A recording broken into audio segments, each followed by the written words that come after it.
Make sure all this stuff is out of the way. Okay. We move this guy up. Okay.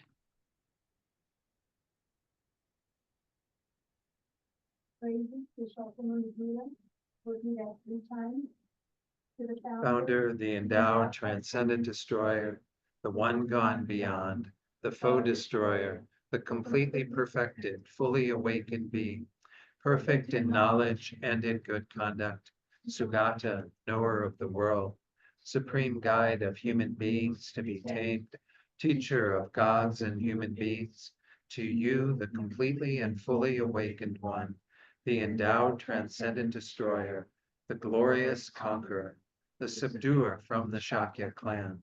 I prostrate, make offerings, and go for refuge.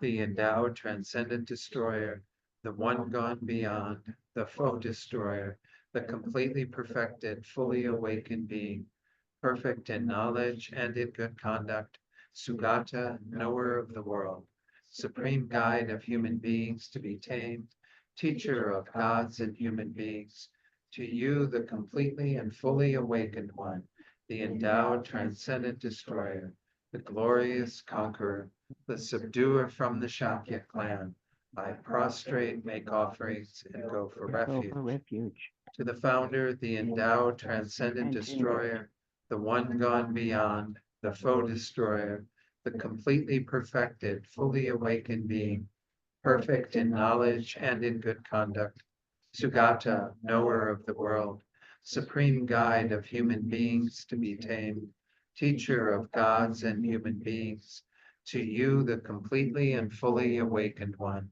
the endowed, transcendent destroyer, the glorious conqueror, the subduer from the Shakya clan, I prostrate, make offerings, and go for refuge.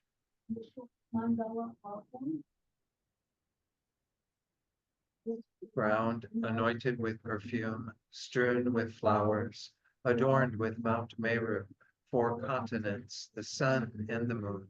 I imagine this as a Buddha field and offer it. May all living beings enjoy this miracle. Idam Ratna Mandalaka Niryataya.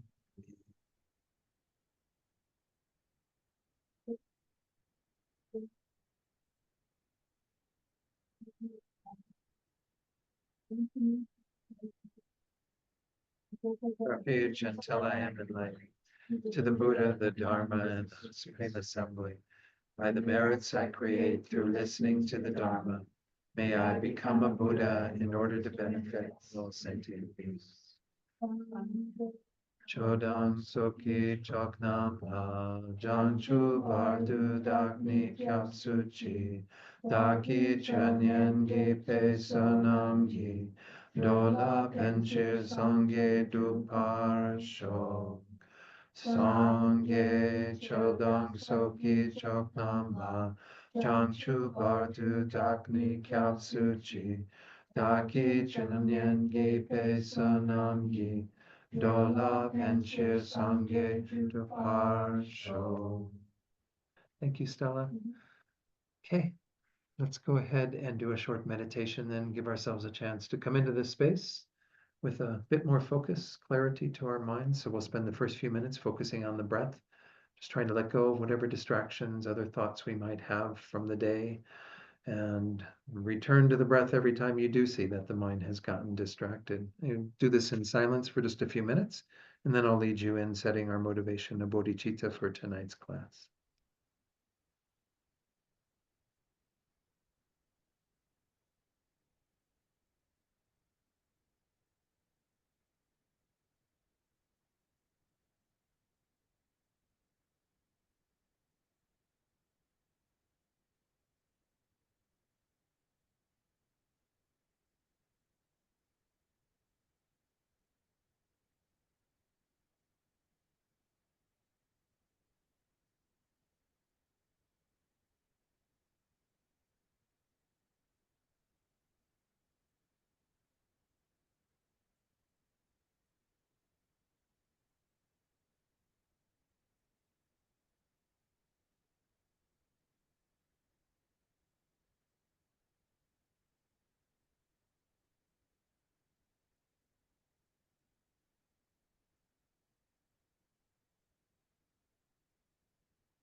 Now, to set our motivation, you can recall that at last week's class, one of the last topics that we discussed, and this is also where we'll start tonight, are the 8 worldly concerns.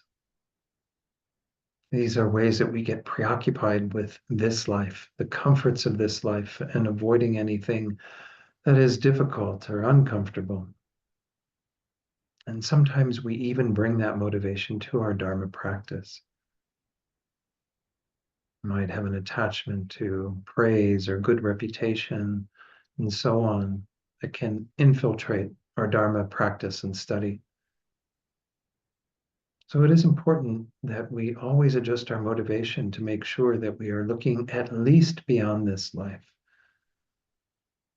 Recall that that's the initial motivation that makes something into Dharma, makes something into a practice that will have a more virtuous impact on our well-being. To at least think about what comes after this life. Will we have a continuity of good rebirths where we'll not only have good conditions, but we can use those rebirths in a constructive way? Another rebirth like this one, where we're born human, with the human intellect and ability to investigate these teachings, meditate on them. This is our first level of motivation that we bring to tonight, letting go of any preoccupation with this life and focusing on the importance of a good existence after this life.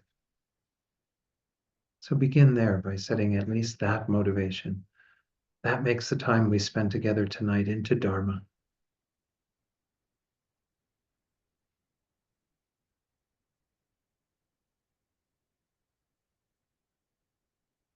We have results that we can achieve beyond that. Even if we were to gain a good rebirth, we will still be in samsara. So we generate the next level of motivation, where we aspire to be free once and for all from our own karma and delusions and the subsequent state of samsara that we experience, suffering that we experience, the dukkha, the unsatisfactory nature of things. This too can be attained, and we can bring this motivation to our time together tonight to want that more ultimate result of our own freedom, liberation, to have an end to samsara once and for all for ourselves. So cultivate that level of motivation for that more ultimate result.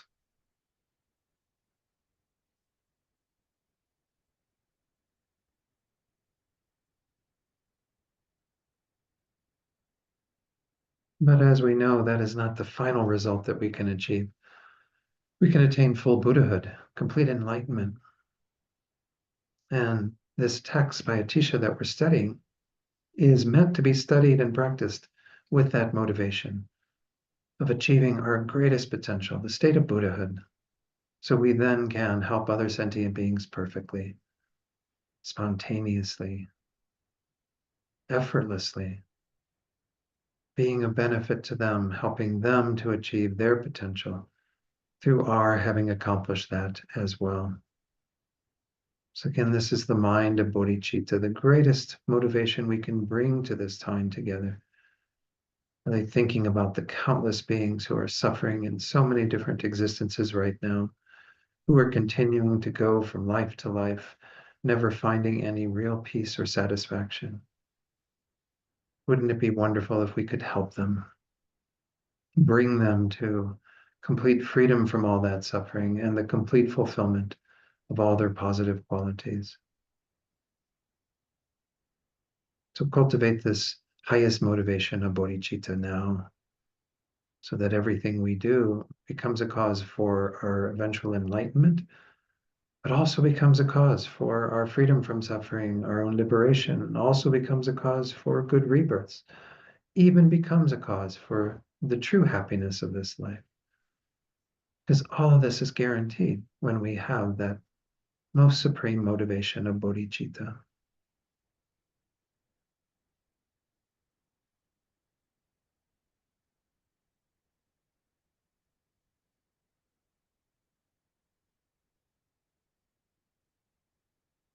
You can open your eyes fully, hopefully, and we'll begin. If you want to close your eyes and sleep, I guess you have permission to do that too. All right, so again, and as I mentioned in the meditation tonight, in last week's session, we were going through the text. Let me find myself here and get to the right place before I put it on screen. Remember where was that number-wise? Let's see. Yeah, right around here. Okay. So again, we went through these 8 worldly dharmas or 8 worldly concerns. Let me go ahead and get this on the screen for the folks at home as well. Again, if you are in the Gompa here, we have a copy of the text. If not, we do have it online that you can access. But as I said, I am putting the text into these slides as well, verse by verse, sometimes a few lines at a time. And so the verse that we left off with last time was the first 2 lines of the 4th verse. Forsake wealth and ministrations. I mean, ministrations, again, are these ways that we receive support, benefit from others, what have you. At all times relinquish gain and fame. So this is talking to some degree, the way it's often interpreted is referring to these 8 worldly concerns. Um, wealth, acquiring things and avoiding any loss, having comfortable situations, avoiding any discomfort, having gain in all of our things, all of our endeavors, and being praised, having a good reputation, fame, what have you, and avoiding the opposites of those. So again, I will just go through the slides that I touched on at the end of last week. For your Dharma practice to be pure, it is necessary to have abandoned the comforts of this life.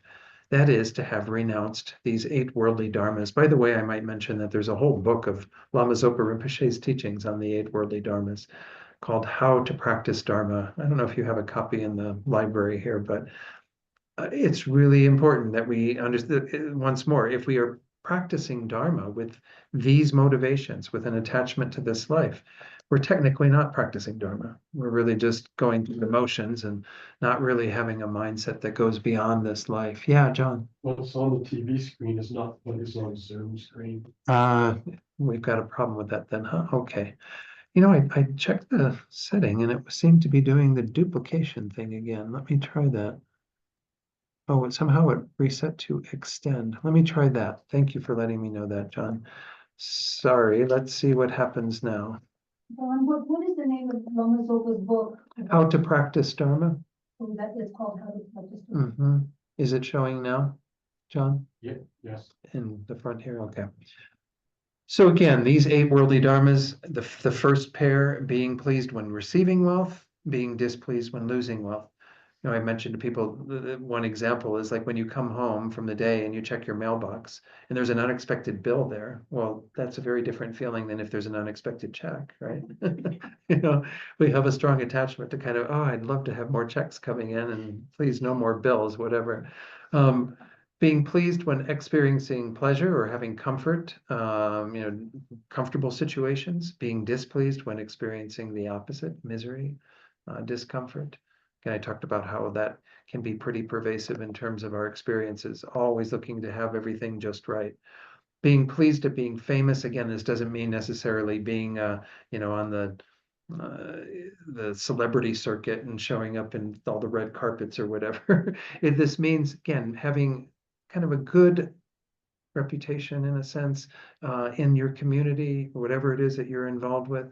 So it doesn't necessarily mean being famous in the world. It means being famous, well thought of in regard to the environment that we find ourselves in, our workplace, family life, what have you, small community, And then of course, being displeased at being in disrepute, people to kind of whisper about you when you show up at the grocery store or whatever and look at you with like, oh, look at them, so.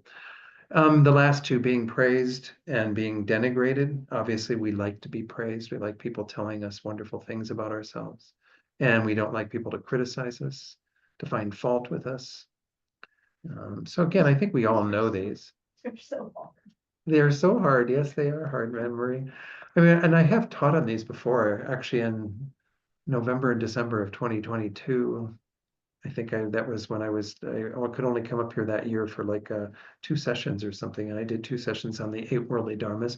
We also talked about the 8 worldly dharmas in the course we did last year, right? That I taught on Nagarjuna's letter to a friend. There's a couple of verses that pertain to these as well. So again, they're pretty pernicious. They're pretty difficult to get ourselves away from, because this is how we usually live our lives, right? It's just we go from one thing to another, always trying to avoid what is bringing some level of discomfort, displeasure, and being, gravitating towards what brings pleasure and happiness. Now, again, there's nothing wrong with these experiences. This is always pointed out by whenever these are taught. The experiences of having pleasure or displeasure or whatever are not the problem. It's our relationship to those. The attachment we have to getting the pleasure, and of course, an attachment to avoiding the pain, avoiding the difficult things on the list. And if we are constantly doing that, then we're really invariably creating negative karma through the mind states that we bring to it, that mind of attachment and grasping that wants to keep getting all the stuff that's good. And that when we start pushing away what is bad, frequently we even harm others in the process of doing that, right?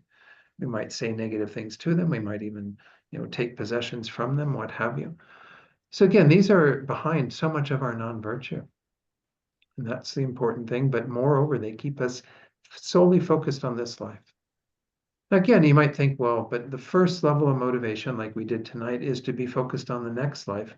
You could have a worldly perspective on your next life too. I mean, without a doubt, that can happen, right? I want to end up in a really good place so that I have more money than I had in this life and can do more things and enjoy life and whatever.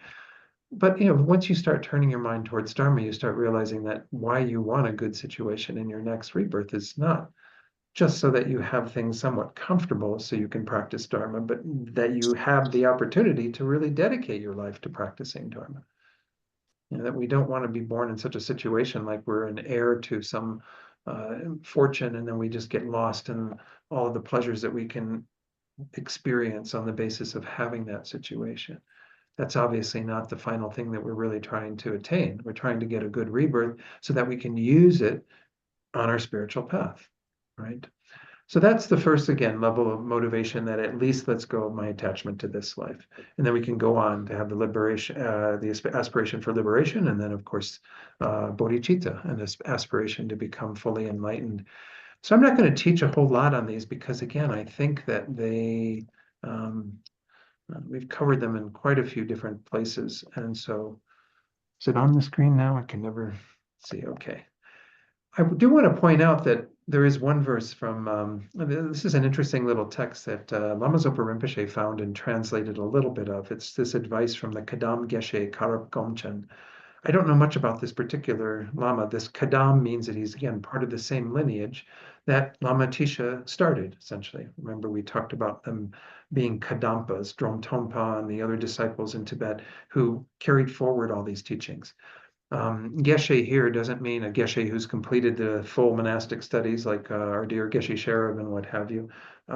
It's essentially pointing to a being who is a kind of spiritual friend, someone who is qualified to play that role.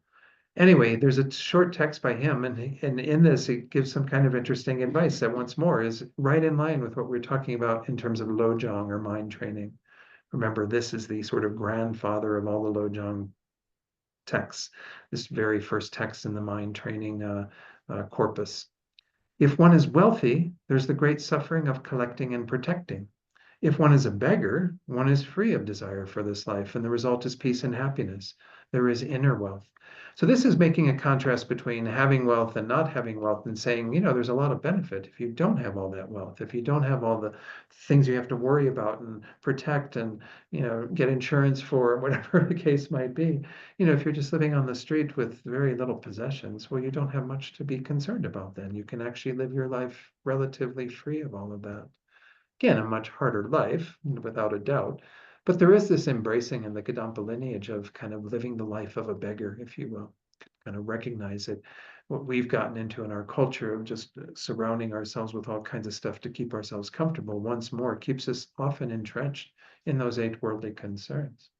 And if we're able to let go of our attachment to wealth and needing everything to be kind of exactly like in the way we like it, well, then we're going to have a more ideal situation. Nonetheless, I think it's also worthwhile looking at someone who gives maybe a little bit more cushion around this. This is from Tokme Zampo, who wrote the 37 Practices of a Bodhisattva, a really wonderful text. I think you all have studied it up here at one time or another, but probably Geshe Cherub taught on it. It's really quite nice. So he starts off with saying, if I face poverty, well, so be it. In lack of riches, I'll rejoice. I will have nothing to protect and nothing to lose. Whatever quarrels and conflicts there might be, all arise out of desire for wealth and gain. That's certain. So again, he's just saying, well, if that's my lot in life, to be poor, to not have many possessions, well, then I'll look at the bright side of that. I'll look at the advantage of that. On the other hand, if I find wealth, well, so be it. In prosperity, I'll rejoice. If I can increase the stock of my merits, that will suffice. In other words, if you can use what you have for good, well, then how wonderful, right? And that's often the Bodhisattva prayer, is that if we do have resources, and there's nothing wrong with having those resources again, may those resources be a benefit then. Why do bodhisattvas want to have resources? So that they can use them to help other sentient beings, to create merit through generosity and so on. So then he says, whatever benefit and happiness there might be now and in the future, all result from merits I have gained, that's certain. So once more, if we do have the good fortune in this life of having a lot of wealth, material possessions, then recognize where that came from. It didn't come from just good luck. I mean, that's the Western perspective, perhaps. How lucky you were born into a really rich family and you have a trust fund and whatever, all these things. You got that because of your past karma. Again, the karma of generosity is that it produces the resources that we have in the future. So you must have been incredibly generous if you have a good lot in life right now where you have all those resources. If so, well, then you have to recognize that you don't just stop there and say, oh, how wonderful, and just rest on your laurels. I created all this wealth and now I've got it and I can enjoy it. I have to use it well so that I can continue to experience that good fortune in future lives. And once more, so that you can keep the circle going. You can keep using it well, using it to benefit other beings. I always was amazed at Lama Zopa Rinpoche's generosity when he would often at the end of retreats, some of the retreats we did in North Carolina, everyone comes up to make an offering at the end of the retreats, right? And offers envelopes and envelopes and envelopes of money, I'm assuming checks, whatever, all this. Rinpoche sometimes would like take the whole pile and just go, here, this goes to the center here, to produce a stupa or to do whatever, he doesn't like take it home and like count it and look at it and say, how much did I get? Whatever. He's just like, okay, that goes somewhere else. This becomes a conduit for moving those resources to projects and things that he know will be a benefit. That's kind of the ideal way to look at money. It's kind of as I was trying to find this book for you, Stella, because way back before the pandemic, we somehow got on the topic of money and what have you. And there's a book called The Soul of Money by Lynn Twist, I think is her name. And I don't know if you ever found a copy. I found one at a bookstore. Saw it today. Did you? Yeah, it's my bookcase. Okay. Because yeah, I think I found one at a used bookstore and I grabbed it for you. And I don't know that I gave it to you. Did I give it to you? Maybe I Yeah. did. Okay. Okay. I wasn't sure whether I had passed that along or not. But her whole premise around money is that it's meant to flow. It's not meant to get stuck. Like if someone starts hoarding it and holding on to it and creating their own wealth and kind of, their treasure house or whatever, well, that's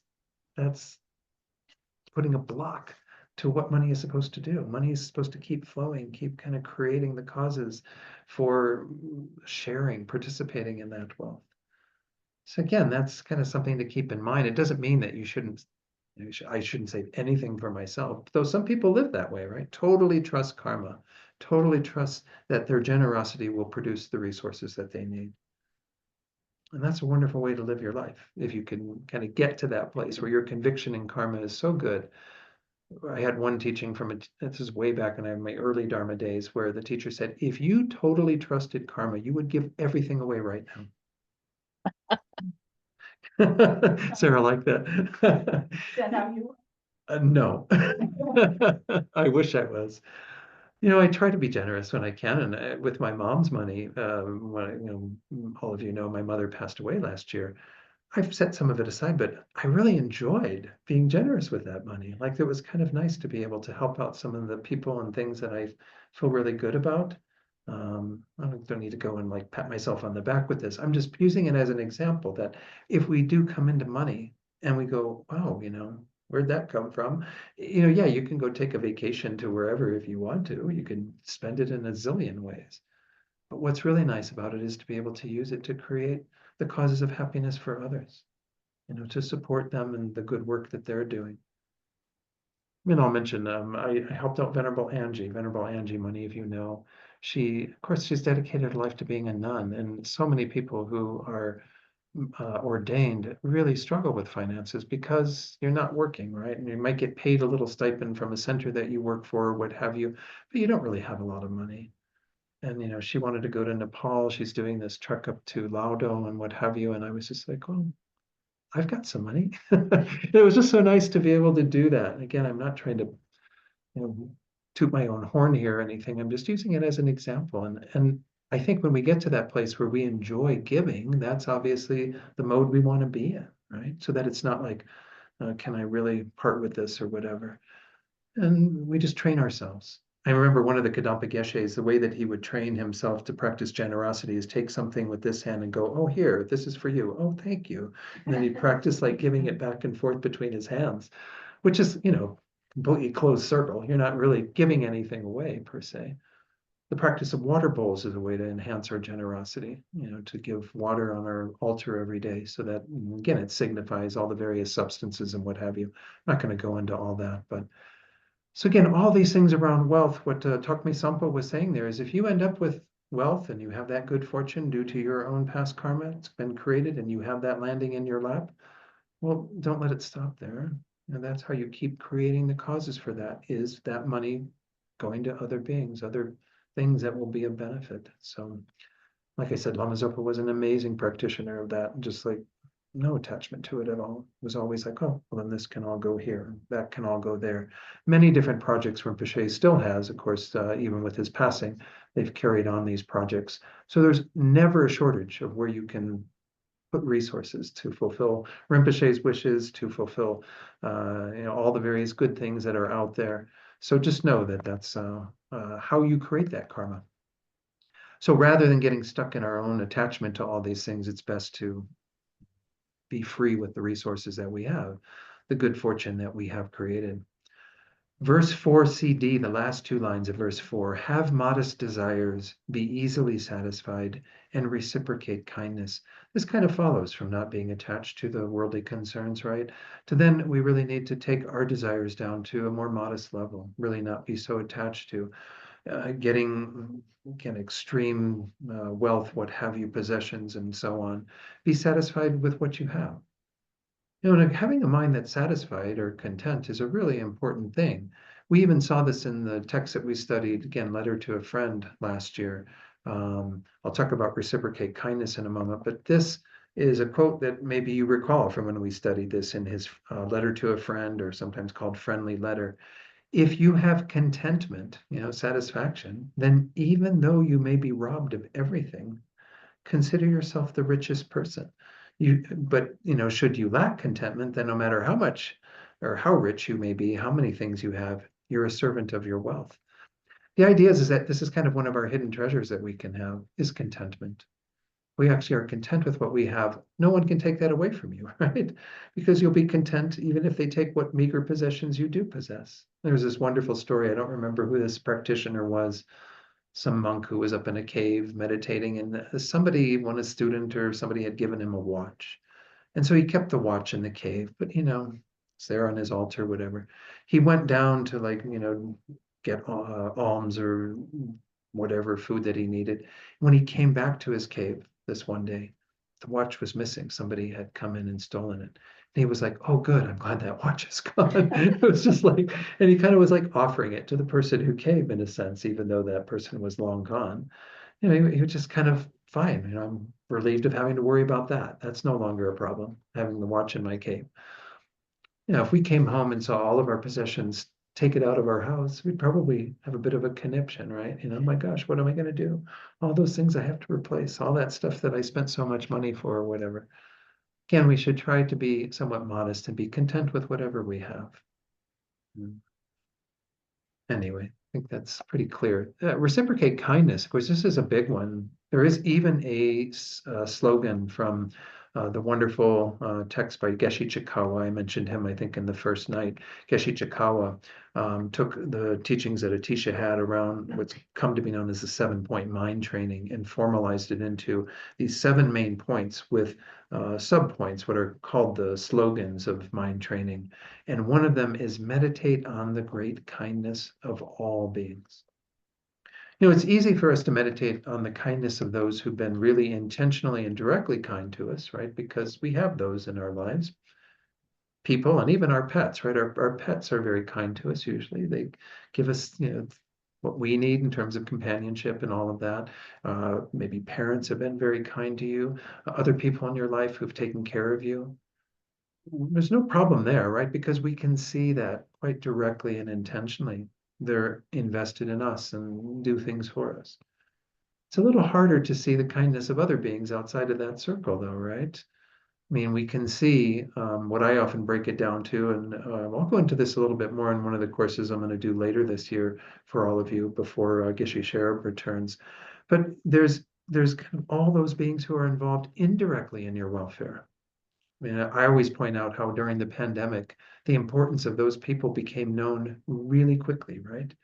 Because many of us were not going out. We weren't part of the frontline people that were doing all this stuff, and we still needed to get food at the grocery store. And of course, it wasn't just there due to the kindness of the people stocking the shelves and the clerks that were helping us to buy it. It was also the people who were growing the food and shipping the food and packaging the food and everything involved in all of that. If we didn't have all those people behind the scenes, we would have died. I mean, seriously. If all of the food had disappeared, if everyone had decided, oh, just like all of you people, we're just going to stay at home and we're not going to do anything. Well, then who's making the food? Who's creating all of the energy that we need in our homes to keep them warm in the winter and whatever? So again, that's not a direct kindness. It's not even that intentional. I mean, I don't think that people who are growing the food that we had for dinner tonight or putting it together or whatever, we're actually thinking, oh, I can't wait till Don eats this. He's going to enjoy it. There's no knowledge of that, right? They don't know who they're creating the food for, but they're happy to do it. And I can see it as a kindness, even if they're not that happy to do it. Maybe they're not getting paid that much and they're really disgruntled all the time they're at work doing this menial labor or whatever. Well, it's still a kindness because I'm going to look at kindness from the point of view of how I have benefited, not from the point of view of whether you intended to be kind to me or not. Look at it from that perspective. I have benefited from all those beings throughout my life and many lifetimes that have been behind the scenes, that have been tending to the things that I need for some measure of comfort and pleasure in my life. How wonderful. Then you think, okay, well, those are kind of all the strangers, the people behind the scenes. Well, what about the difficult people? And what about the people that are a real pain in your side, right? That do things that really injure you, harm you, or those that you love, those that don't really care for you in that way? In societal terms, that's being unkind, right? We might look at them and say, they're not showing me a kindness at all because they're being unkind intentionally, directly towards me, doing things that cause me pain and difficulty. Or again, those that I love that I can extend my concern towards. We can still see it as a kindness once more, because anyone, how do we see that as a kindness? I'm sure all of you have heard this before. Anne-Marie, you want to? No? I wanted to talk about an experience I had last summer. I was giving money to people that were begging at the blinking light. Right, okay. Okay, and then I asked the woman if she'd like to, help me out at home. And she did, so she came. Mhm. So we developed a relationship. Wonderful. And she was, I really liked her. But then she got into difficult times with money. Mm-hmm. And I basically, she asked for money and I gave her like $100. Mm-hmm. And then she disappeared. Mm-hmm. And I think it was because of the money. Mm-hmm. In what way Do you? In what way? It's okay to give and it's okay to pay for work. But if you give too much, it makes people feel obliged. Interesting. Okay. Now And then, I went over to, they lived in Oho. I Mhm. went over there and looked for them, to say, don't worry about the money. Right. And find out how they were, but, nothing came of that. Yeah. No, no, and this is, your perception of what may have happened and who knows what really happened. I mean, hopefully wasn't that, but nonetheless, I mean, I think this is again, when we do have those experiences, I think even Alex Berzin in his commentary on this text, he talks about how frequently we try to help others, but the help doesn't become what we want it to be, like it doesn't help them in the way that we thought, or it doesn't really solve their problem, or they abuse the funds, or they do whatever the case might be. How we have to let go of that at some times, and just step back and say, my intention was pure. I was really trying to help another. And whether I was able to or not, it's okay, not beat ourselves up, but rather, and maybe there is a lesson to be learned that would be if you went into a situation like that again, you might do something a little bit differently. But nonetheless, I think we have to keep our hearts open as much as possible. And when we do see suffering and people who need help, to do what we can to benefit them, So, yeah, thanks for sharing that. Alexia, yeah. So I was recently at a restaurant for a work function, Uh-huh. and the server did something that I really appreciated. Mm. I remember turning to somebody and just thinking, wow, like that was amazing service. I loved that. And their response was, that's their job. Mm. And for me, I felt a little bit of sadness because I really appreciated what the server was doing. I Sure. don't think that she was going out of her way per se, but she was definitely doing more than her job. Or even with your example of just doing something, I found it to be kind. Mhm. So while I understand it's not my job to tell my coworker how to feel or that they're wrong or anything like that, not that I think that, but is there a way to, would you recommend of any way to connect with that person to almost show, I don't know, because I don't want this to seem like I'm trying to make them change their mind, but just kind of open Yeah. up to the perspective of, Mhm. but that was still a kindness. Right. Yeah, I don't know. I mean, again, we don't want to necessarily upset somebody and make them think that we're talking down to them in any way or kind of trying to correct them to think better, if you will.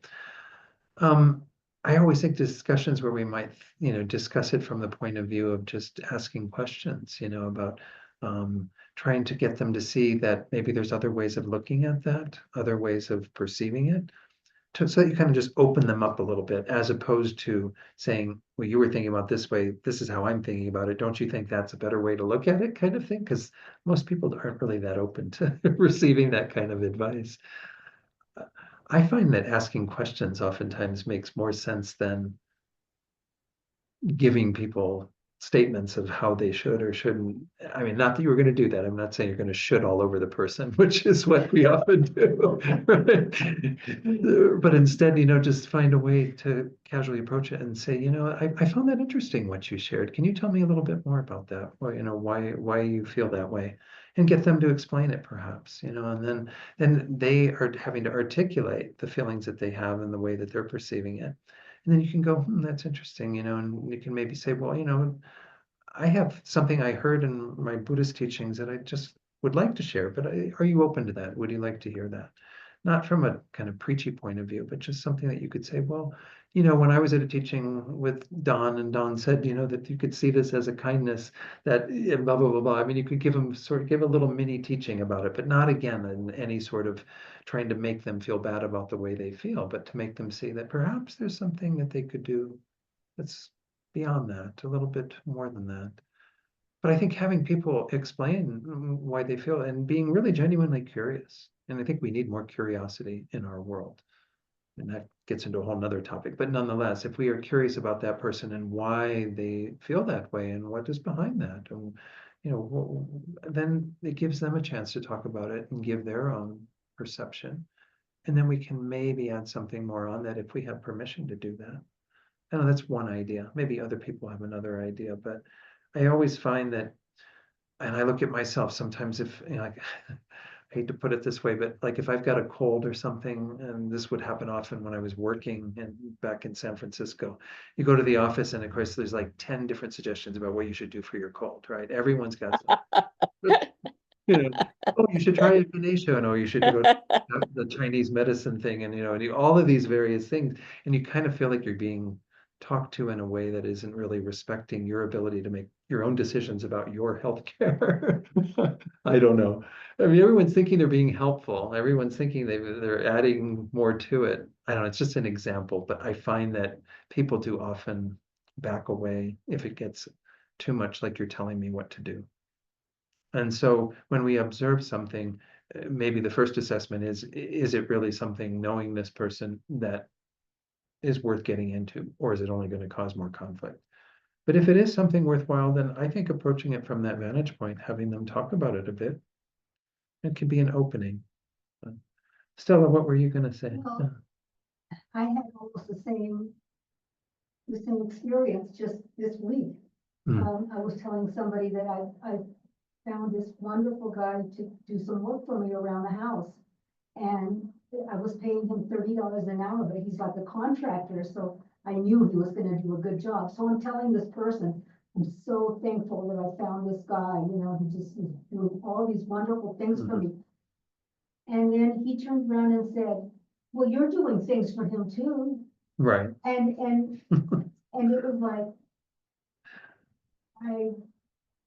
I said, I didn't think of it like that, I was really thankful that he came my way. Right.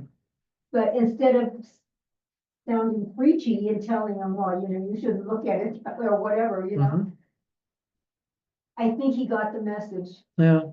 without my having to go into it. Right. Yeah. So, yeah. So I I think, wasn't trying to do it, it Mhm. just came out that way, so. yeah. But I think again, how we choose to look at a situation is huge. If we want to look at it as, oh, it's just transactional. I'm giving money to them and they're doing this for me, and that's good enough, and I'm not going to think anything more of it. Well, then that's your choice, right? But if you want to look at anything that you receive from others as an incredible act of kindness and be very grateful and appreciative of what you've received, even though they're getting paid to do it or whatever the case might be. And I mean, I remember during the pandemic, I was trying, like, going out of my way to be kind to all the people at the stores that were continuing to work and what have you. And, I created some of my friendships there that I'll go back to these stores and people would recognize me and know me because, both Patrick and I, we'd go in and we'd have, these conversations with people and really, checking how are they doing, because it's hard. It was hard for a lot of those people who were frontline people during the pandemic. They weren't getting time at home while everyone else was working. They were out there doing the job. So again, I think it's all comes down to our own perspective. I don't want to spend too much time on this, but this is, again, we're up to that third one. I think Tegan was going to add something. So we can see, again, the kindness of friends quite easily. We can see the kindness of strangers in this way that we're talking about, where whoever they are, we are appreciative of what they do that contributes to our welfare.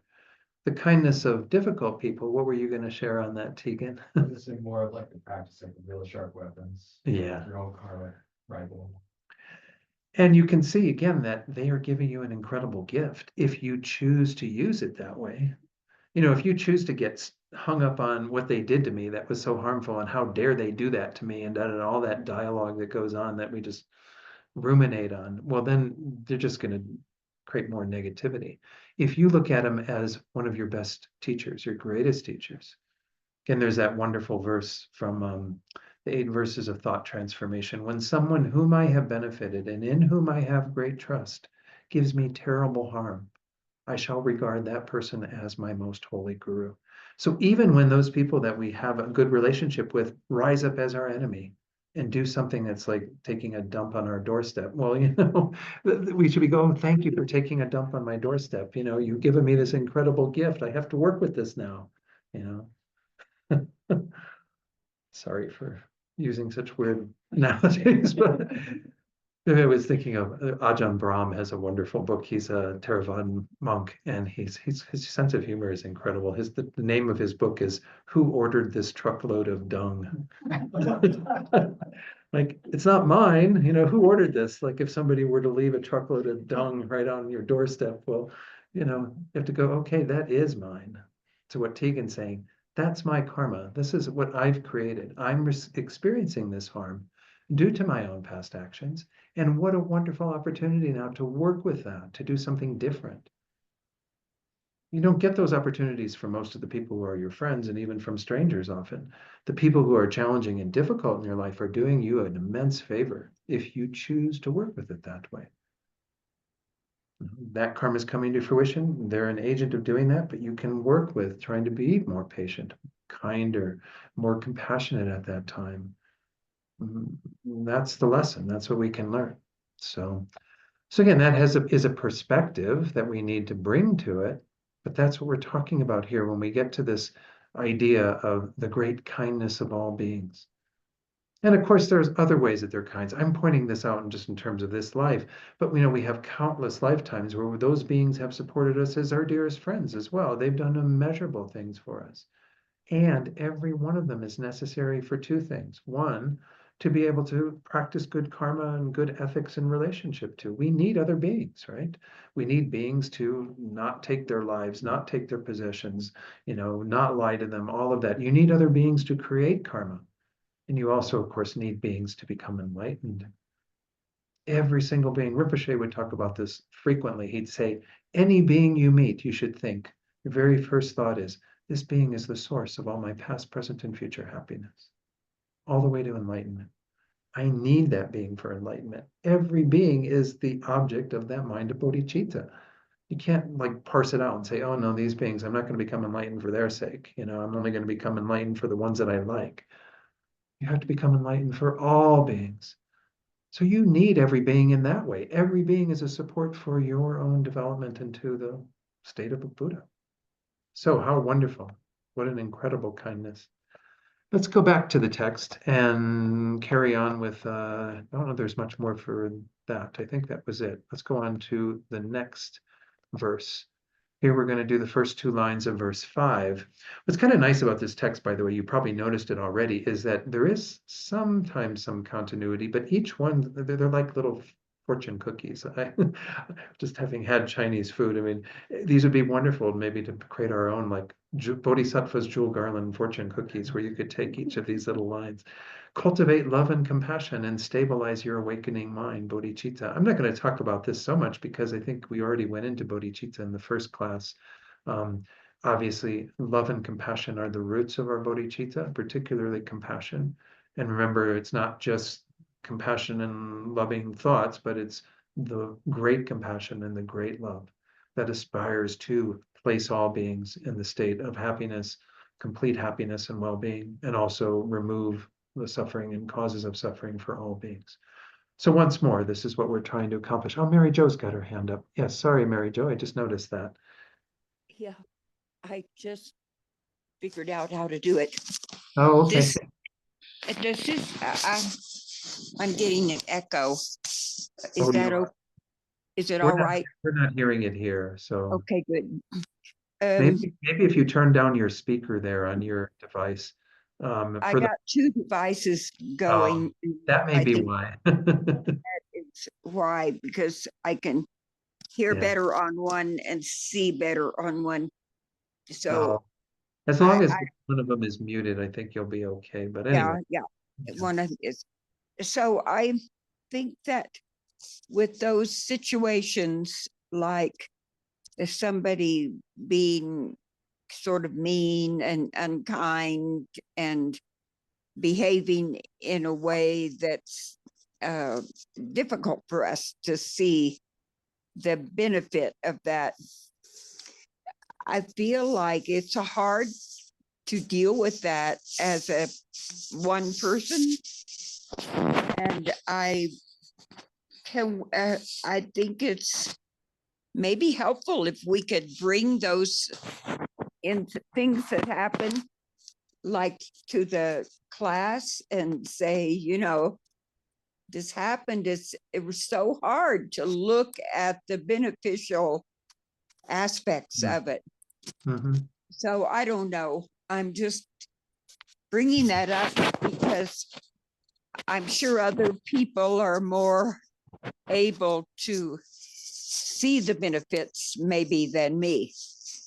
Mm. But it's sometimes it seems like we need a reminder, like, oh yeah, that's a good teacher right there or something.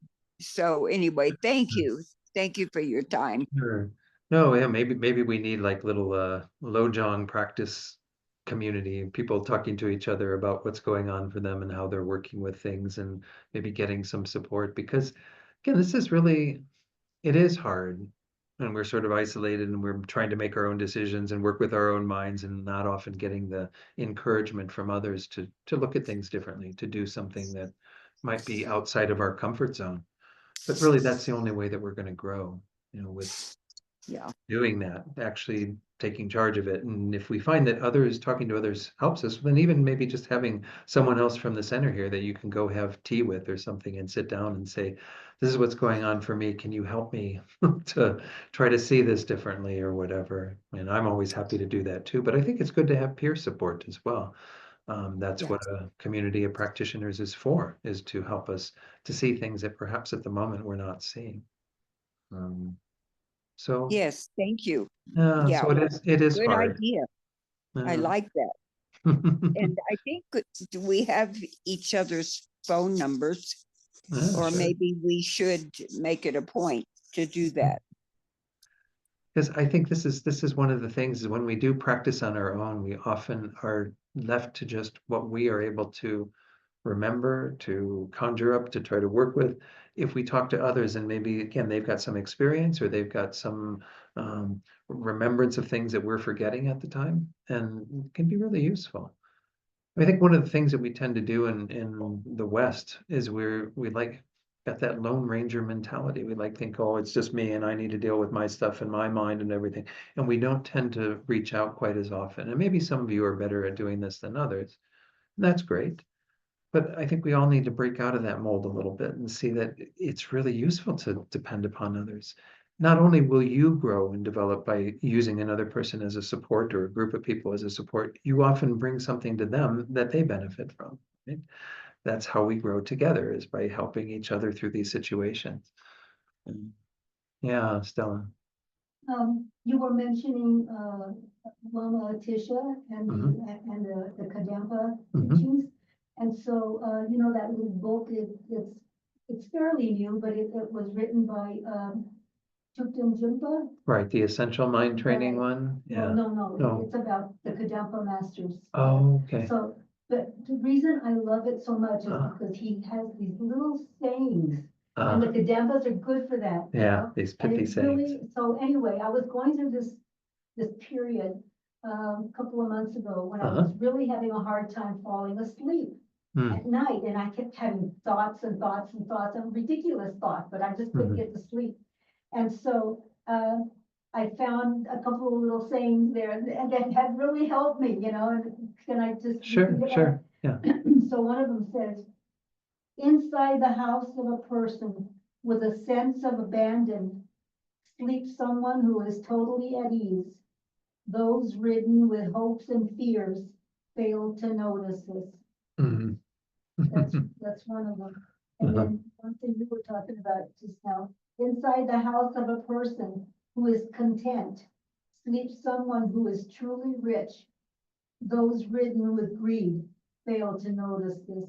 Yeah, yeah. Those are and both good, yeah. They just really made me think about them so Right, much. right. I wrote them down, as you Yeah. can see. I Because think those sound really they sound like I think Rinpoche even quoted those in one of the Light of the Path retreats with his translation of them, which was a little bit different. But the beginning part I think was the same, in the house of someone who da da da da da. Yeah, but those are wonderful. Again, these Kadampa Geshes were like really pretty amazing in terms of their ability to kind of hit the nail on the head with these ways of looking at things. Yeah. Some people Yeah. are just so rich, Yeah. with Yeah, good. Thanks for sharing those, Stella. And just wanted to share that. Yeah, good, good. I hope everyone online heard those, but it's from the Book of Kadam. I think Yeah. there's um, they did the large one, just like the one of mind training I brought in when we first started, and they did that for mind training, and then they did a small edition This of one's like small. the Essential Book of Kadam and the Essential Mind Training that are just like a much briefer presentation, but okay, so carrying on with our text, let's go to, again, cultivate love and compassion, stabilizing your waking mind. And this is our constant practice, right? To try to be mindful of love and compassion for all beings, try to move that into our bodhicitta motivation and live from that place. Verse 5CD kind of goes back to some of the earlier teachings that, of course, the Bodhisattva engages in as well, to relinquish the 10 negative actions and 10 non-virtues, and to always reinforce our faith in the law of karma. You know, karma is taught in the very first level of the stages of the path, but it's an essential teaching throughout the entire path, right? You don't just like learn karma to get a good rebirth. You learn about karma because it's the mechanism by which we have any results. And good rebirth, liberation, enlightenment, they are all karmic results that we gain by creating the causes for them, the karma for them. So I'm not going to spend a lot of time. These also came up in the text a year ago when we studied Nagarjuna's letter to a friend. The 10 non-virtues, most of you have had many teachings on this, and I'll even throw out there on the drive that where I have materials FPMT's publication that goes into these 10 in terms of the 4 branches that make them complete and the 4 results that arise from those karmic actions and so on, so that you have that to refer to. I think I even put that out there when we went through these 10 in the last text a year ago. So the 3 actions of body are set out in terms of the most serious or grave being the first, and that's killing another being, taking their life. Secondly, stealing, taking their possessions. And then third, having unwise sexual behavior, which is usually of course, the most prominent one would be having adultery, a relationship outside of a committed relationship that you or someone else is in. So you might be uncommitted, but if you know that that person's having sexual relations outside of their committed relationship, you're engaging in adultery. You are participating, you know, by having an affair with somebody outside of their committed relationship.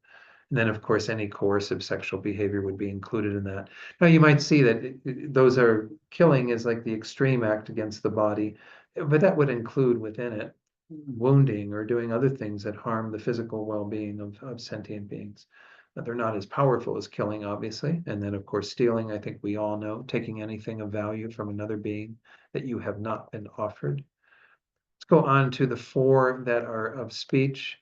Again, there's lots of teachings out there on these, so I'm not going to spend much time. These are also set out in what would generally be the level of severity, lying being the worst, divisive speech being next, harsh speech, and then meaningless speech. Again, we all know what lying is. Nowadays, we call this, you know, this is speech, but this would include any way that we communicate to others. You know, you can lie with text, you can lie with, you know, you can also lie by omission, right? Somebody asks you something and you just kind of go, you know, you don't say anything, you know, but you could have given them the truth and you decided to obscure the truth by giving them, you know, silence instead. So we have to be careful to be always honest with our speech. Instead of divisive speech, we should bring people together, create harmony through our speech. Instead of harsh speech, we should use gentle, kind words. Not to say that you're always, you know, if you use harsh words, that there's a purpose behind it, that there's some meaning behind that. It's not because you're angry or upset at the person and what have you. And then meaningless speech. Meaningless speech is the least of these 4. But they always point out that this is the one that we probably engage in most of these 4. You know, we spend a lot of time just talking about this and that, you know, sports and entertainment and whatever, you know, all these things. We have to be kind of mindful that we're not wasting our own time doing that, but moreover, we're not wasting other people's time by talking to them, you know, to the wee hours or whatever about things that are really not that important. Yeah, Mary Jo, did you want to say something on this topic? Unmute there. I heard Lama Cha Charuk? Tara, he was talking about devices, digital devices in particular, and about all he called it, I think, gossiping that happens through the social media. And I don't do too much, very much, because I don't know how, social media, but it sounds like that's easy to run away there with Sure. so much unskilled, maybe untrue, or just doesn't add anything beneficial. Mhm. And so I thought that was interesting, because a lot of the population does use that a lot heavily. Sure, sure. And, so I guess Mhm. whether we use that particular way of communicating or not, it's easy. Yeah. And Yeah. I have a friend I like to visit with, and I like to visit with him because he's a pretty deep guy. And I think back, oh gosh, I hope I wasn't, misusing speech. Uh-huh. It didn't seem meaningless. So maybe that's a good idea if it didn't Mhm. seem meaningless. Yeah. I mean, it wasn't profound, but But not everything has to be profound necessarily. I mean, there is a certain measure of, I don't know, just chit chat that we have to do with others just to be in the world, right? You can't, like, anybody you meet just say, well, I want to talk to you about the Dharma. Well, that's not going to necessarily flow from that. So I think we do have to understand there's some, when it becomes meaningless, talk is once more the volume and the time we spend just consumed in talking about this stuff. I mean, I think back to like when I was in college and we'd be smoking various things in the wee hours and just talking about all kinds of stuff, Oh, I spent hours, right? You just get so engrossed in all of it. It's a form of attachment often, to speech. One thing in response to what you said, Mary Jo, though, is that one teacher, I can't remember Eric Kolvig. I think you may have even had teachings with Eric Kolvig before, Mary Jo. He's a Vipassana teacher who was in New Mexico, and he did a wonderful set on the Eightfold Noble Path. And essentially, one of them, as you know, is right speech. And he said what we should look at in terms of our speech are two questions we ask before we do anything. And now, again, this would be whether we're posting on Facebook or whether we're saying something to people that we're with. What am I saying, and why am I saying it? So we look at the content of what we're saying and really be meticulous about that. Is what I'm saying kind of wholesome and something that is got some worthwhileness to it? And it might be saying a compliment to somebody. It might be saying something that increases a positive feeling in them because we're sharing something that was inspiring to us or something. But then we have to look at, again, why am I saying it? You could be trying to say something inspiring to that person because you're attached to the praise from them and them thinking well of you and what have you. Instead, we should always be doing things with the most genuine motivation, that we really want to benefit others through our speech. And there's also that wonderful line from the Buddha. Well, they say it's from the Buddha. I don't know. There's a lot of fake Buddha quotes out there, but um, do not speak unless you can improve on silence, which is a nice way to live your life too. Like, do I really need to say anything more, or is silence better? I don't know. That one sometimes works, sometimes maybe not. But I think we do an awful lot of communication these days. People are maybe not doing as much verbally as they are in all these other means of communicating and disseminating their own views and information. So we do have to be really careful, as you're pointing out, Mary Jo, and the way in which we might be saying all kinds of things. And because it's so, you've just kind of put it out there and you're not really directing it at anyone in particular necessarily. You're just voicing it. And then you get all these, responses and people replying to it. I mean, I've gotten to where I really have to be careful about what I post because I don't want to invite too much negative talk and people doing all kinds of stuff so it's a tricky one. Anyway, let's go on from there to the last three of mind. Remember, this is the third door, body, speech, and mind. These are all purely mental, but they can become physical or verbal on the basis of the degree of intention that we bring to our body and speech after we've had these thoughts. And remember, these are set out in the reverse order. The worst is wrong view, number 10. Wrong view is where we are holding very firmly to the non-existence of something the Buddha taught, such as karma. And that becomes problematic because that's the doorway through which we might engage in all kinds of unskillful behavior. The next worst is said to be harmful intent, though obviously harmful intent can be a pretty powerful mind where we actually make the decision that we are going to harm another being. Whether you do it or not, through your speech or your physical actions isn't the point. You get to that point where you're thinking, "Oh, I'm going to put that person in their place. I'm going to say something that's going to get their goat or whatever." Covetousness is related to attachment, whereas harmful intent was related to anger or hatred. Wrong view is related to ignorance. Covetousness is a mind of attachment that's looking to acquire things that we don't possess. And whether you go about acquiring those by rightful means or wrong means, that's irrelevant. This is the mind that is craving those things, desiring those things, building that up till you get to the point where you say, I'm going to acquire that. And we talked in that verse about generating faith in the law of karma. That's done primarily by studying the teachings that are available. We cannot gain a direct awareness of karma working.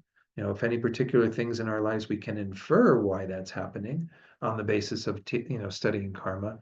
But we can gain some conviction in the way karma works. And I'm just going to go through these really briefly. I've touched on this so many times with all of you that I don't want to, kind of belabor it or what have you, but the certainty of karma. This means that if we do something that is non-virtuous, it will produce suffering. If we do something that is virtuous, it will produce happiness. That's the certainty, the definiteness of karma. Secondly, the increase of karma. Karma isn't like an exact linear thing. And this is one of the distortions we have in the West often, right? You might see somebody who yells at somebody and then maybe 2 or 3 months later, someone yells at them and they go, they got their karma, right? But that's not how karma works. It's not a tit for tat. You did this, now that happens to you. It's something that actually grows over time. It magnifies, it expands and increases. So we can get really amazing, huge results that are positive from our virtuous karma, but we can also get very huge suffering results from our negative karma because it grows, it develops. The third and the fourth I see as kind of corollaries. Actions that we haven't done don't bring results, right? If you didn't do it, you never get the result. You don't and of course, the interpretation of this from another point of view is that if you are experiencing the results, then guess what? You did that action. That's your karmic result coming home to roost, right? No one else created it and somehow, got wires crossed and ended up in your lap. And then, of course, the fourth one, if we do an action, it's not wasted. Now, I always want to put like a little, asterisk there, because that means that if we have engaged in an action, we're going to invariably experience the results, but that's not always so. Why? Because, first of all, with the negative actions, we can purify. I'm not going to go into purification tonight. Most of you, hopefully, have a purification practice you do with some frequency. Lama Zopa Rinpoche says we're insane not to purify every day. So I would encourage you at the end of each day to do some sort of a purification practice with the 4 opponent powers: generating regret, having strong reliance through refuge in bodhicitta, having some sort of a remedy, such as recitation of Bodhisattva mantra or Heart Sutra or whatever it is, and then some resolve to not engage in those actions again. And I'm not going to teach on all these peripheral subjects because we've had all these before, but this is what we should ideally do to purify the negative. In regard to the positive, and then I'll get to your question, Stella. Yeah, in regard to the positive, you can destroy those as well. They can be affected by really strong minds, particularly of anger and wrong view. So be very careful with our minds. Our minds create that karma and they can destroy that karma. And with regard to the negative, it's good to destroy that karma, good to be purifying. Yes, please, Stella. So if you have something happen to you, let's say something heavy, and then you have that attitude, okay, it's part of my karma. Sure. And then all of a sudden, you're thinking, and you say, oh, I remember when I did such and such, Mhm, that this could be the karma for that. mhm. Does that mean that the karma has worked itself out? Or do you still have to go and do a purification Hmm. practice? It's probably good to do it anyway, just in case, but. I mean, the one thing about karma that you're bringing up, Stella, is that we never know. I mean, I wish that I got a statement at the end of every month, like I get from my bank, that says, here's all the good merit that you produced, and here's all the stuff that you depleted, and all the negative karma you created, and you could kind of keep track of it and say, well, I need to purify all these things because they're on my monthly statement of all the negative things that I did, and I need to make sure I increase and hold on to and protect all these other positive. We don't know. I mean, we can make an assumption safely that whatever is ripening in our lives is the exhaustion of some karma, whether it be a happiness experience or a suffering experience. It is the exhaustion of a karma, a karmic seed that now has brought forward its result. To what degree it has exhausted that result completely, we have no idea. And if we are seeing something, this is why I like the way Pema Chodron talks about karma. She says that it's essentially life giving us the lessons we need to learn. So here she's talking about karma not as the cause, but as the result, which isn't completely accurate, but nonetheless, the karmic result that we have in our lives is showing us what we've created. Like if you find that you're not getting trusted by people in your life, that is something that is carrying over, that you might talk to people and they don't believe what you're saying, or they don't want to listen to you, whatever, you've created that kind of disempowerment of your speech. Well, then you have to look at, well, what would be the actions that would have resulted in that? Through my own engaging in meaningless talk where I haven't used my speech with any great purpose and so on. And those might be things that we're doing in this life as well, but you have to make the assumption that some of this may have come from even prior lives. So we make the concerted effort to refrain from that negativity in the future, but moreover, to purify, because we probably have not exhausted all that karma. We probably have more to get rid of. So we rededicate ourselves to refraining from the negative action and purifying whatever we might have created. So I think it's really important not to take for granted that, oh yeah, that's exhausted now, wash my hands of that, that's all done. Because we don't know. I don't know. Because if it is something we're habituated towards, we probably created many seeds of karma that could continue to ripen in regard to that. So, all right, let's go back to where we were then. Again, we have those four that I reviewed for you. Again, this is how we generate faith in karma, is by thinking about how karma works. So there's a little quote here from Geshe Ngawang in his book on this text. Furthermore, Atisha advises us to stabilize our faith and confidence. In the Buddhist context, faith does not arise from fear, but is based on reason. And that's what I found so refreshing when I came to Buddhism, is that I had a sort of, was ingrained in a sense of blind faith from my Catholic upbringing, where I had this blind faith in God and even some level of fear of where I might end up at the end of this life on the basis of not following the advice of God and what have you. So it's much more based on reason. Confidence in the teachings, he says, arises when we experience for ourselves how non-deceptive they are. It is said that such conviction is the mother of firm understanding.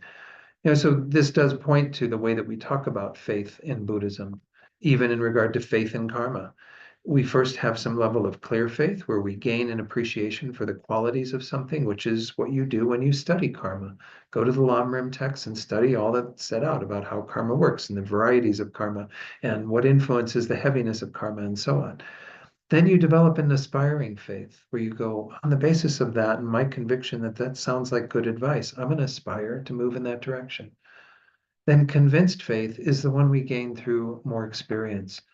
Again, we don't have an immediate experience of the benefits of following the principle of karma in our lives.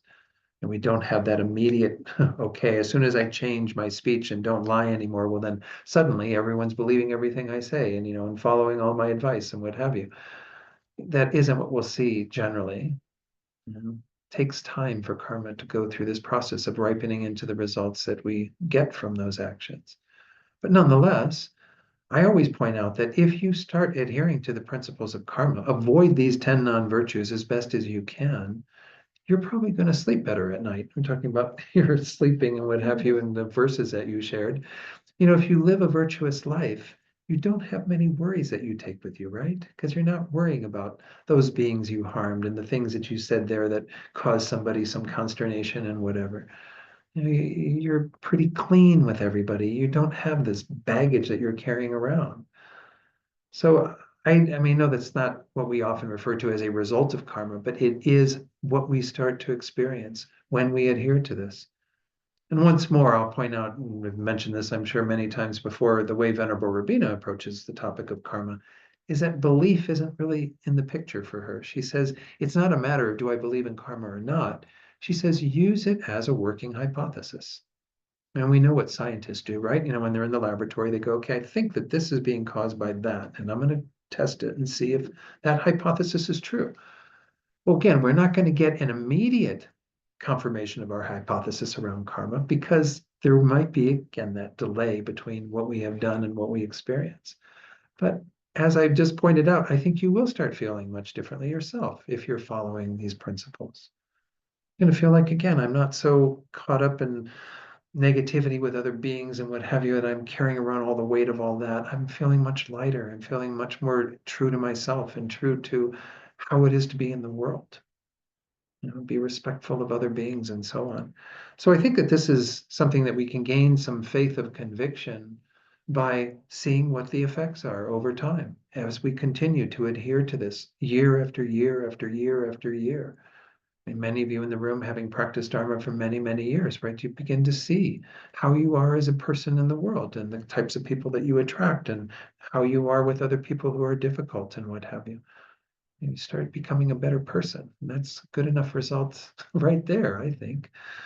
And if we get all these other results in our future life and whatever, well, those are wonderful as well. So that's all I want to say on faith there. Let me just try to do one or two more slides. Don't want to get too far behind here. We've got 26 verses to make it through, and we're only up to 6 on this third class. But again, we'll get to whatever we can get to. That's the wonder about this text. It's not like a linear thing where you have a beginning, middle, and end. It's all just these wonderful pearls and jewels of advice.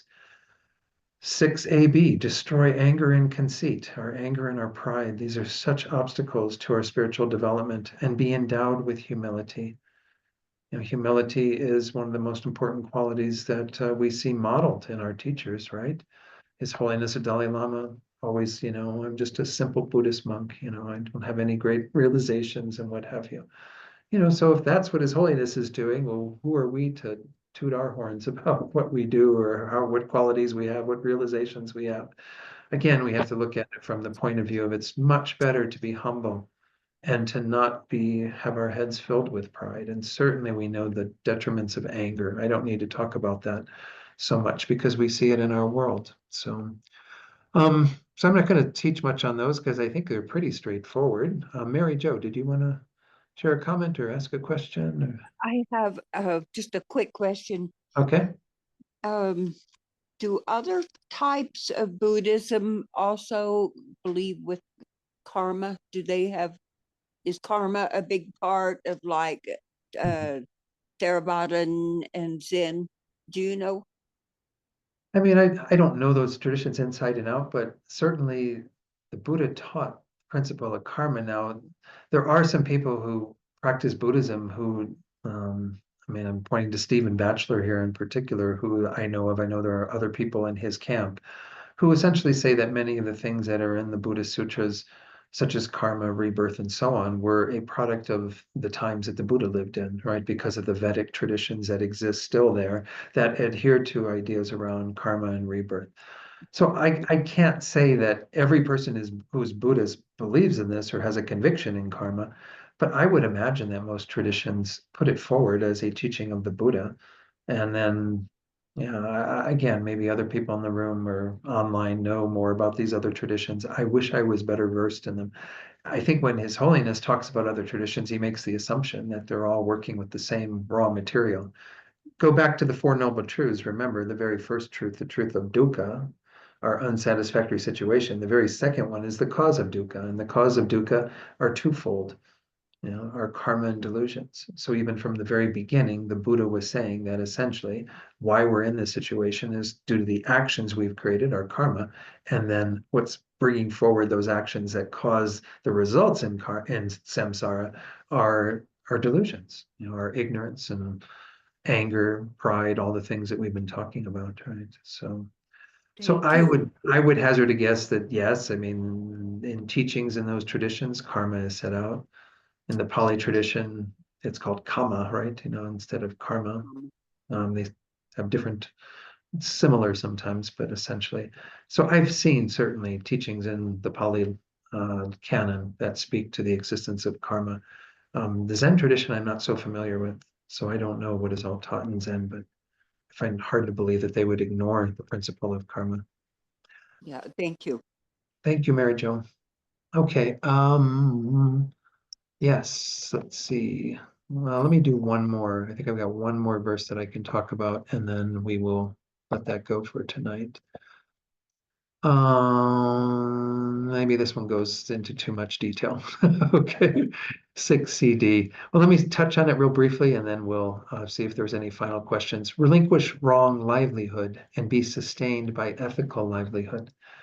We don't think about how our livelihood is involved in, of course, karmically, it's very much involved, but also just in terms of how it helps or doesn't help our spiritual practice. There are 5 ways that are traditionally set out that we go about obtaining our livelihood that all have to do with some level of dishonesty. Flattery, where we say good things about people so that they, take care of us. These are often set out in regard to monastics, but they can be faults that we have as lay practitioners as well. Coercion, kind of getting somebody to do something for us that they don't want to do, kind of forcing them to do that. Hinting, where we say, oh, that money you gave me last year came in really useful, wink, wink, implying that it would be useful to get it again, so bribery, that's where you give something small for something large. That's actually not a good practice because you're again putting the person in an uncomfortable situation. I'm going to give you this with the hope that you'll give me something in return. Nothing wrong with repaying the kindness of others who've given you things, but you do it with the right motivation and whatever. You don't give things to others with an ulterior motive. You make sure that you're giving from a genuine wish to benefit that being. And then hypocrisy, pretending to be better than we are, pretending to have certain qualities that we don't possess so that others think more highly of us and then they take care of us. Again, monastics can fall prey to these very easily. But I might mention that this is from one of the Pali Sutras, I believe. Yeah, from the Venetia Sutta. I don't know. Have you heard of this one? Well, I can't know from here. yeah, it also has some diacritical marks that are missing from this, so it's kind of hard to get it. But this is kind of interesting again, because some Tibetan teachers say, well, the Buddha never said that much about livelihood, but he did very clearly. He says, monks, a lay follower, that's all of us that are gathered here, might be other folks listening to this online at some point that are monastics, but a lay follower should not engage in 5 types of business. Which 5? Business in weapons, because weapons cause destruction, cause harm to beings. Business in living beings, like, taking living beings and using them for your own gain. That could certainly be human trafficking, which still goes on in our world, but it can also be other forms of taking living beings and using them in, again, harmful ways. Business in meat.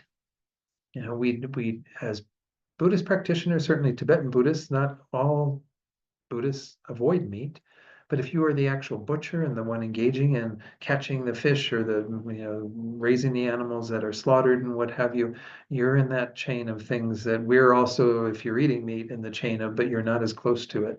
The beings who are actually doing that killing and involved in it is not good to be involved in that if you can avoid it. Business in intoxicants and business in poison. These are the 5 types of business the Buddha says that a lay follower should not engage in. So again, don't think that even though the more traditional Tibetan Buddhists just point out those 5 ways of wrong livelihood, but we should be careful in how we get our money, how we get the resources that support us. Because if we're getting them through causing harm to other beings or producing things that will cause harm to other beings, that's not so good. I think it's Bante Hennepola, I don't know how to pronounce his name, wonderful Theravadan monk who's written a number of books. He has one called 8 Mindful Steps of Happiness or to Happiness, and he goes into the Eightfold Path. And in regard to livelihood, which is one of the 8, right livelihood, he says that we should have like a threefold process of investigating whether our livelihood is good or not. First of all, is it one of these? Is it one that actually causes direct harm?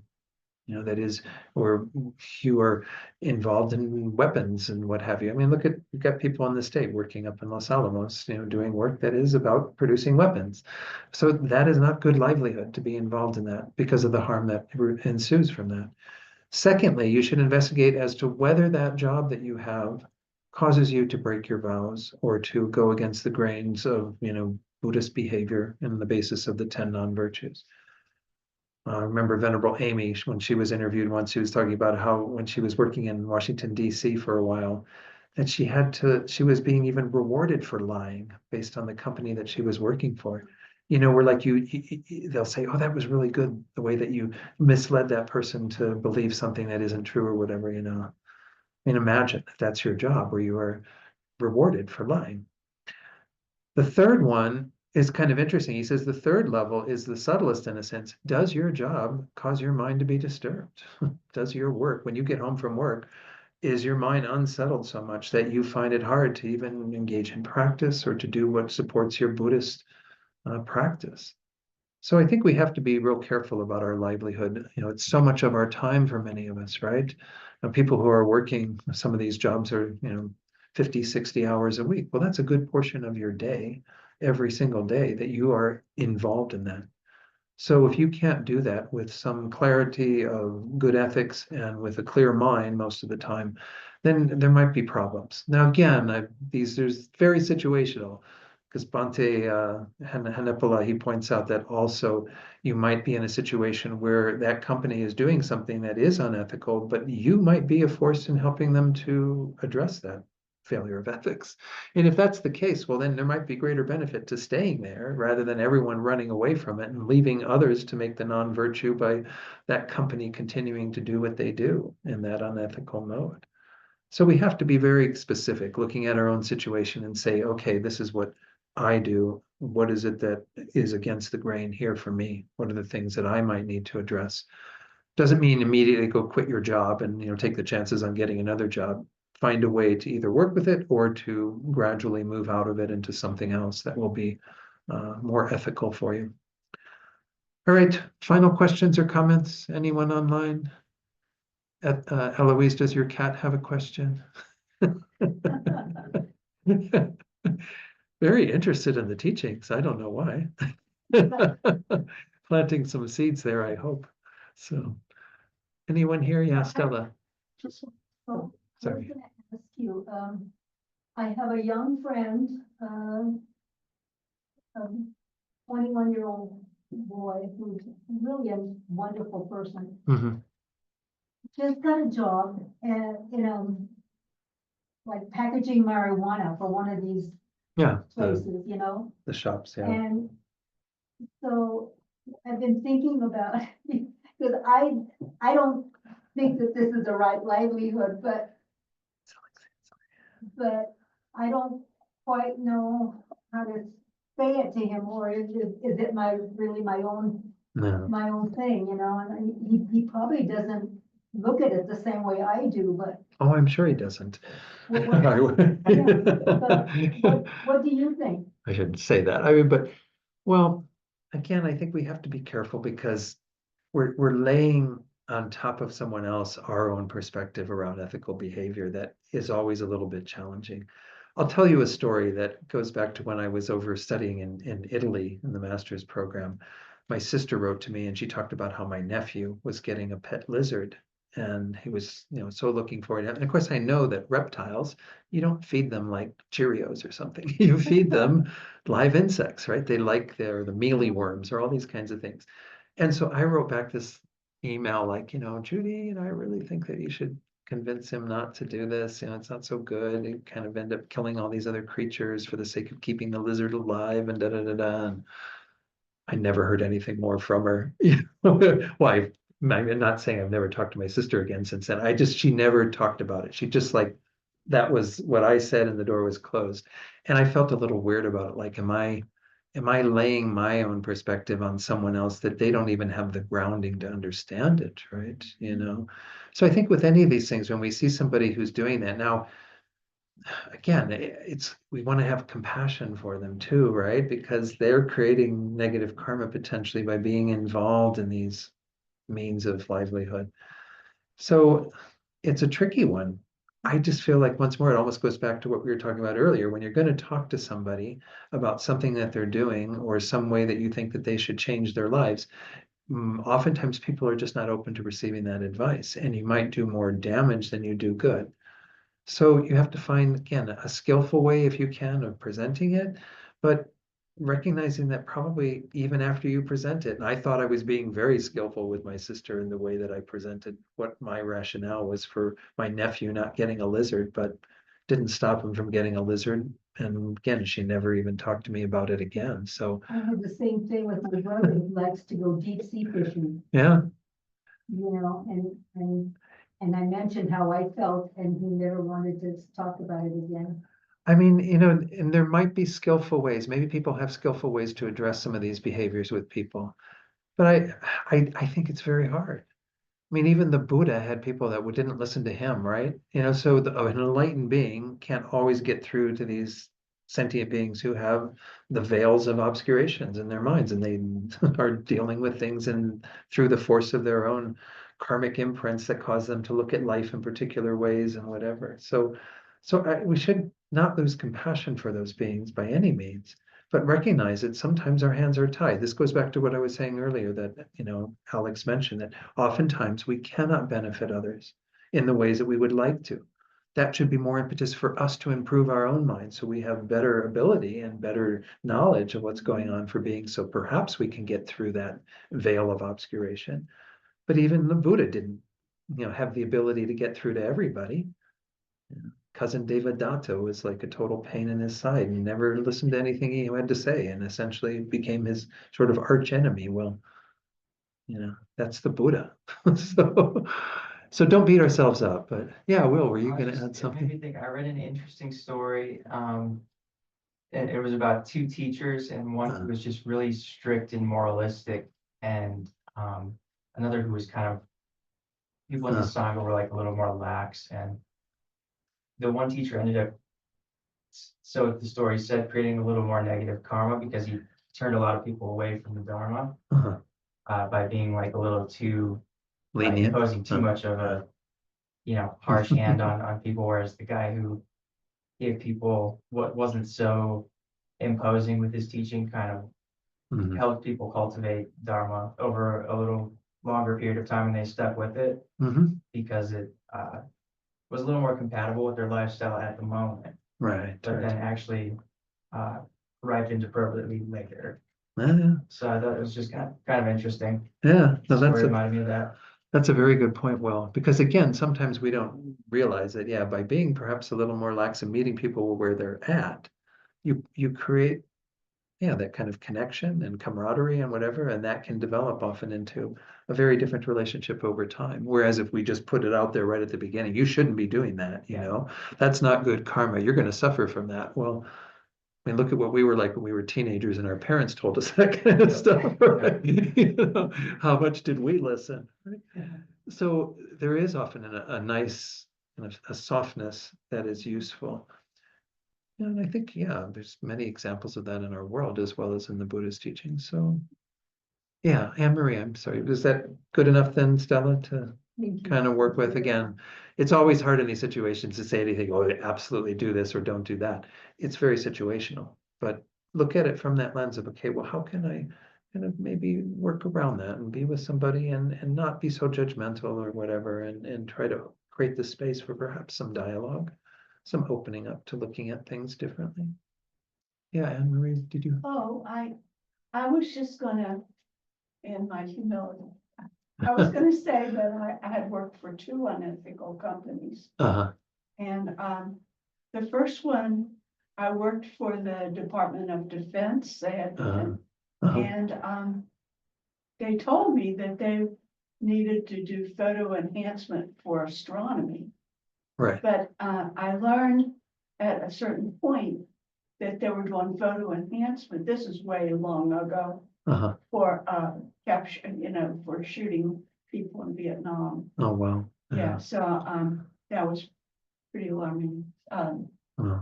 So I left that job, Uh-huh. but,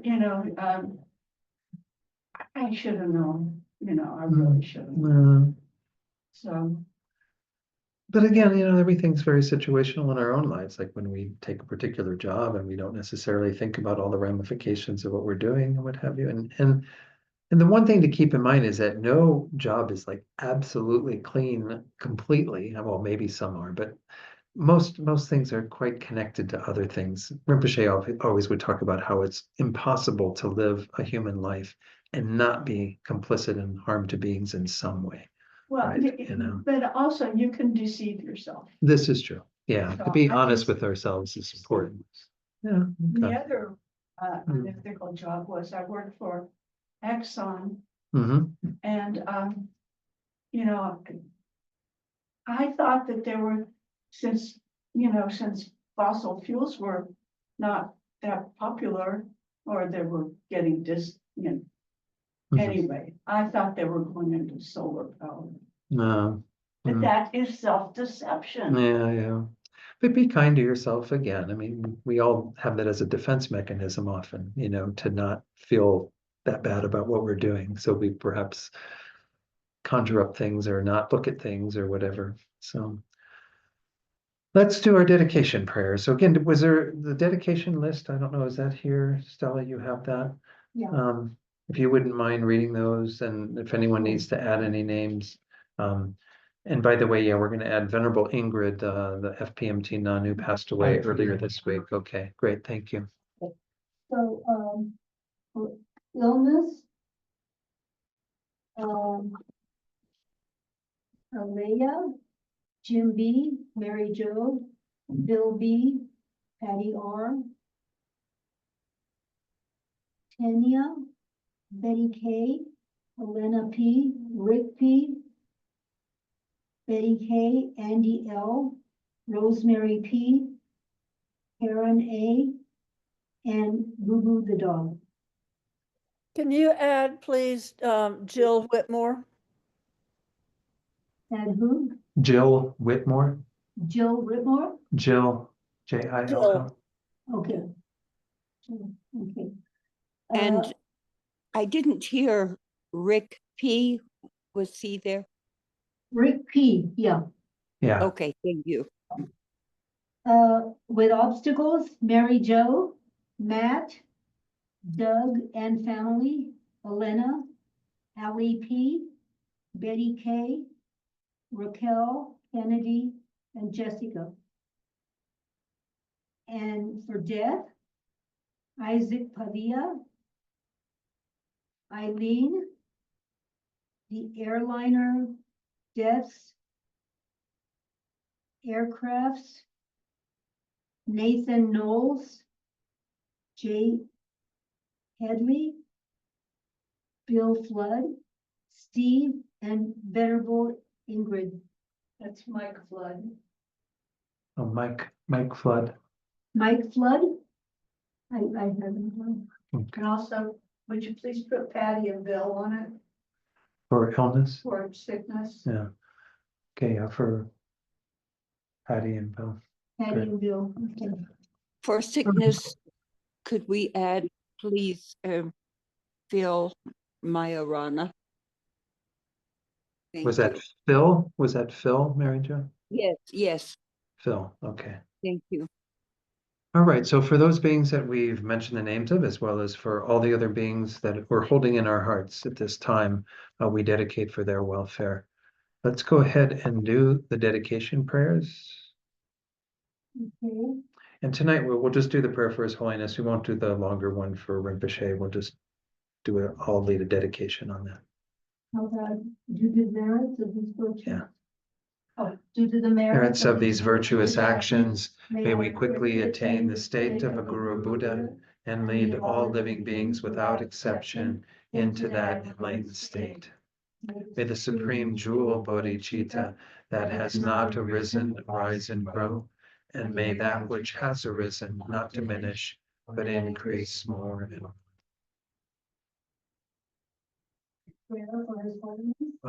Yeah, I think you do a different one, but go ahead.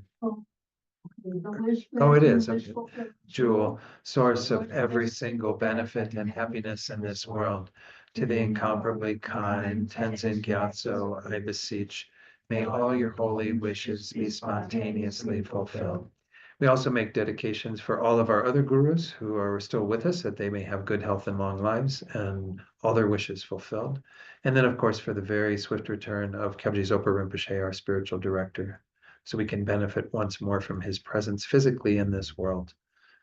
And lastly, we dedicate for, again, any other beings we might be holding in our hearts, just sending out this positive energy, so it becomes the cause to liberate all beings from their suffering and to place them all in the state of complete happiness, well-being. Okay, thank you all for joining tonight. Again, reminding everyone, the next 2 sessions, it will be online only. There won't be anything here in the Gompa. I'm getting ready to go to California next Thursday, and then I'll be in California the following Thursday. 3 Thursdays from tonight, no class, because that's a week-long retreat that I'm leading, and I can't really get away from that to lead class. 4 weeks, I will be back here in the Gompa. If there's no crashes or anything else. You'll have Zoom on next week, right? Zoom next week?